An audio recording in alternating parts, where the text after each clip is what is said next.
Habemus Papam.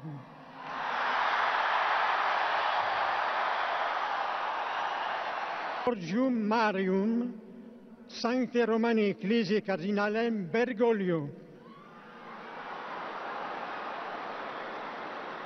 qui sibi nomen imposuit Franciscum.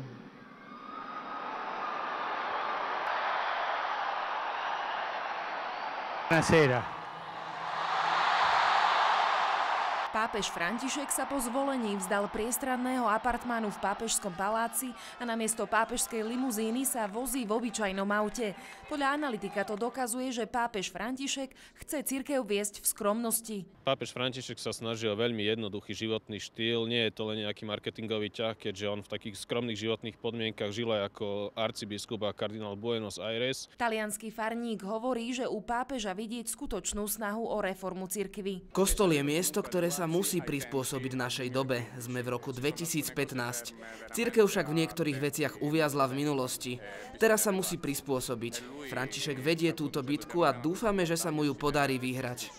Je to pápež, ktorý cirkev mení tým, že sa snaží približovať ľuďom, ktorí sú na perifériách. Či sú to ľudia, ktorí sú rozvedení, homosexuáli, slobodné matky, ľudia v iných životných ťažkých situáciách. Týmto všetkým ľuďom sa František snaží veľmi otvorene a ústretovo pristupovať. Či sa spolu s obrazom cirkvi, ktorý vytvára ľudový pápež, mení aj samotná cirkev, analytik neposúdil. To je na posúdení všetkých veriacich, ktorí môžu vnímať svojich kňazov a biskupov, nakoľko sú aj v tomto smere inšpirovaní pápežom Františkom. Analytik dodáva, že kým veriaci pápeža Františka často obdivujú, v radoch aj jeho najbližších spolupracovníkov nie je vždy pochopený. Málo pápežov, málo vnútri cirkvi toľko nepochopenia, stretol sa s toľkým nepochopením a nesúhlasom, ako je práve tento pápež. Pápež z Latinskej Ameriky zdedil cirkev so škandálmi, ako je sexuálne zneužívanie detí katolíckymi kňazmi či únik tajných dokumentov.